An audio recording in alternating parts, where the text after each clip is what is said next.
Hey everybody, it's FrSky Steve once again. Remember me? Yeah, I've been gone for a while. I'm sorry I've been derelict in my video duties. It's because I've been traveling a lot for FrSky. I was gone pretty much the entire month of September. And the other thing, bigger reason why I've not been making videos is we're about to rename the numbering sequence for Ethos with the milestone release. I don't know what it's going to be right now. We're not certain as a company what it's going to be right now. So it's not going to be 1.5 though. 1.5 is pretty much that whole development stage. So all the videos that I would make these days would not really go, I don't know. I don't think things are going to change that much. Anything I record now is not going to look that different. But if I say this is for Ethos 1.5 and it turns out to be Ethos 1.6, people are pretty much going to ignore it as something old. So anyway, today I am talking about Trainer. This is a special request from one of my buddies, Bob, who's trying to teach some new people at our club how to fly.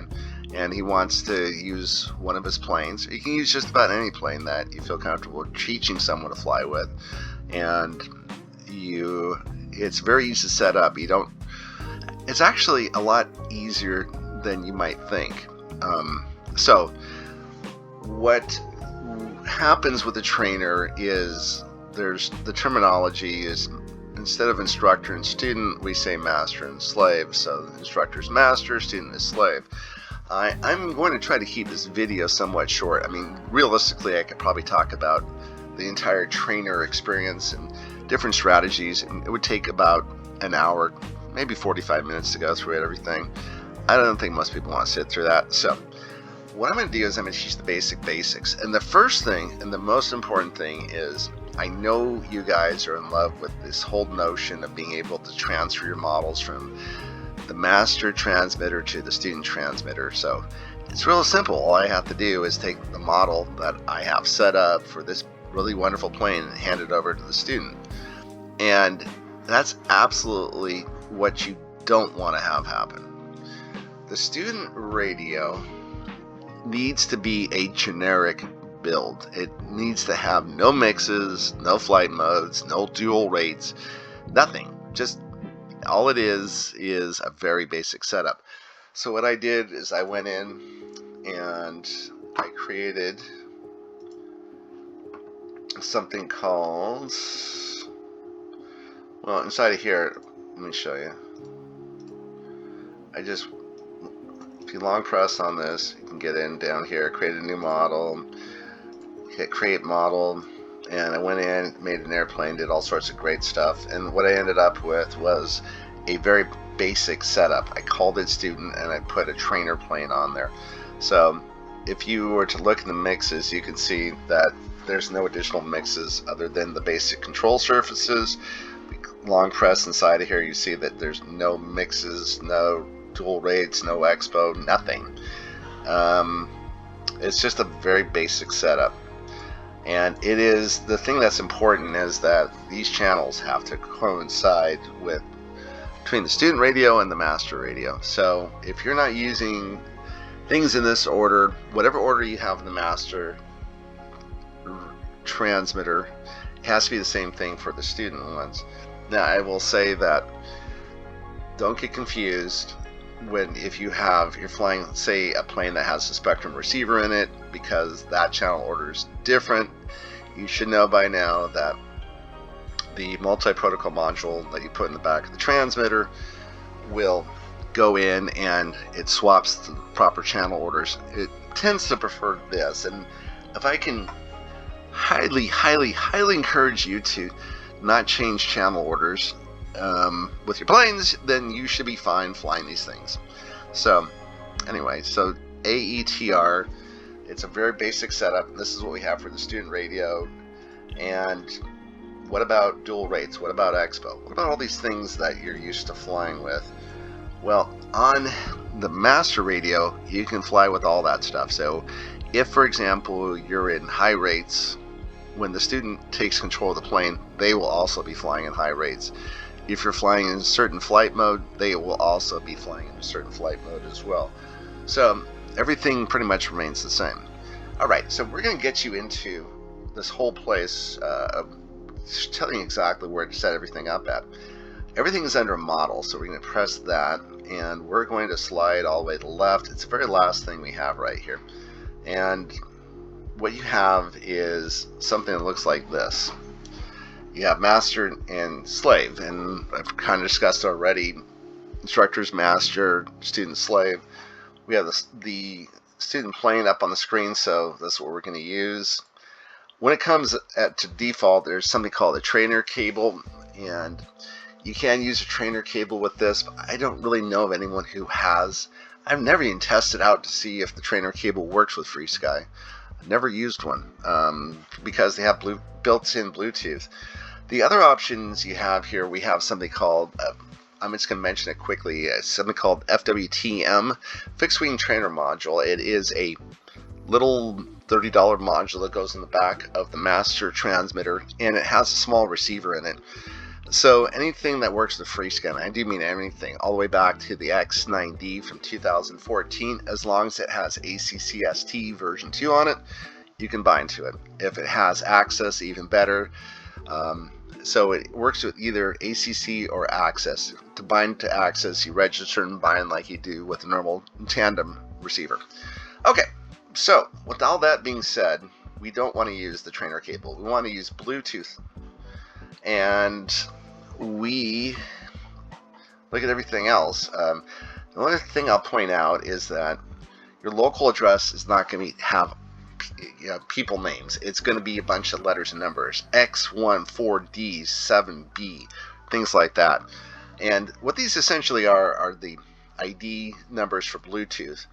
And so what you have to do, or my suggestion, is to memorize the last 4 digits, because when it comes time to set up the master radio, what you're going to find is that you're going to see a sea of all these different things. Everyone at the field who has something in Bluetooth on will have an ID that it broadcasts, and you have to search through all of that to find the transmitter you're looking for. And so just memorize the last 4, and usually if it's close by, it's usually one of the first 2 or 3 that pops up, and you select it. I'll show you how that works in a second. So remember the local address. That's what we learned from that. Alright, so we're getting out of this, and we're going to pretend now that I have the master radio. And I've emphasized the point over and over and over again, or maybe just once, but I will say this. Whatever you have set up on the master radio is what the student's going to fly. So just make sure that it's something that they would be comfortable flying in. The other thing I will tell you is when you set up your master radio, you might want to really bump up the expo, and you might want to limit the rates, because when they first start flying, man, they have video game fingers, and that plane's going to go everywhere. So you probably want something like a Bixler that's kind of slow and agile, not agile, very slow and forgiving plane to train someone on. Perhaps the first flying experience should not be an EDF jet. That's all I'm saying.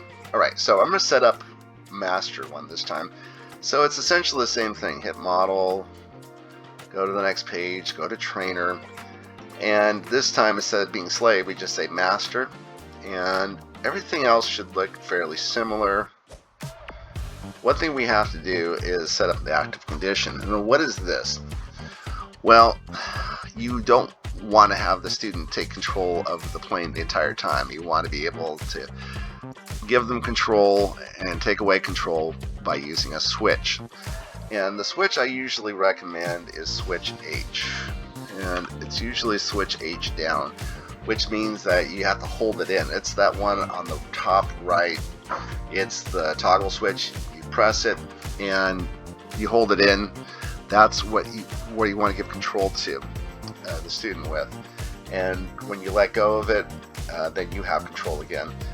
People typically like that one. The other one I would recommend is probably one of the 2 buttons on the back of the transmitter. You can hold it in while they're flying and then let go, and you can keep flying. So there, with FrSky, there's a bunch of options. You can also use a 3-position switch or whatever you want to use, you just feel free to use. The big thing is you have to be able to switch it off and take control of the plane once again, should things not work out super well. Alright, so we have that set up, and the one thing I'll point out to you is that right here, you see at the top of the screen next to the icons here, when you push this in, when you press the, people want to know, when does the student have control? So whenever you hold down the stick, you'll see that icon right there pop up, and it's red for M for master, so that means the student has control. Alright, so let's talk about control for a moment, and I am not going to pontificate about this too long, but I wanted to talk about different options you can have to teach somebody. The biggest thing that I've learned just from flying experience of our teaching people is that they feel more comfortable when the plane is closer to the ground. Unfortunately, that's where they get into the most trouble. They need to have, if they screw up, chances are that the plane's going to hit the ground before you can react fast enough. And I just tell them, hey, we're going to take the plane up to 150 feet and just get used to it being that high. And they don't usually put up that much of a fuss. And then the other thing I try to teach them is we want to work on just creating an oval and flying around in an oval. So it just turns, and the whole time you're just going to be turning around, just doing a racetrack, going round and round and round in circles. Don't do anything fancy. Just have fun and just keep it flying. Now, the biggest problem I've seen is that we have generation of kids who grow up, and they're now even adults into the age 30 that have grown up with video game fingers. So essentially, they don't really understand the subtlety of a radio controlled airplane.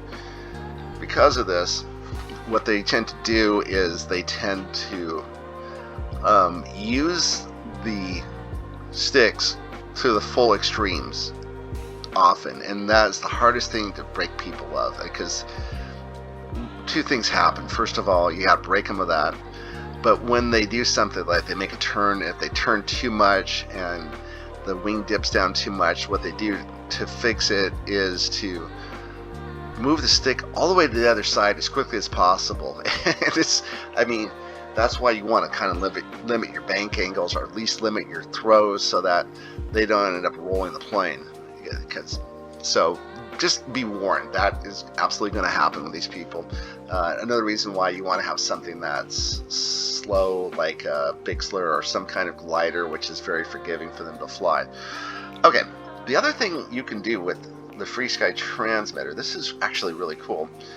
We're going to go in and I'm going to show you what I think would be a good way to train somebody, which is I want to take away things from them. So when I hand them the plane, I don't want them to have the access to the left stick at all. And so I'm going to turn off the rudder, and I'm going to turn off the throttle. So even though you hand control of the plane over to the student, you can still, in this particular example, they would only have control of the right stick, which is elevator and aileron. And I might, if it's someone young and someone who maybe is a little bit timid, I might even do one more than that. I would get rid of the elevator as well. So all you're teaching them to do is to fly around in circles, and you have control. You're helping them with the throttle, you're helping them with the rudder, you're helping them with the elevator, help to keep the nose up. All they have to worry about is just flying around in circles and not have to worry about anything else. And then when you see that they have finally got the hang of it and they're no longer using the video game fingers, then you can go back in at any time. You should land the plane first before you do this. And the next thing I would do is give them control of, we're going to give them control of the elevator. So I'm going to change it to channel 2, and use the replace command. So now they have control of the right stick, which is elevator and ailerons, and that might be a good second or third flight with them, and to give them full control of that. And then over time, you can give them the left stick. I've had other people who've instructed people for years to say, "No, man, we just give them everything all at once and sink or swim." Whichever way you want to do it, it's fine by me. But these are just some options you have when working with FrSky. I do thank you for watching. If you have any questions, please feel free to leave them in the comments. Have a great day.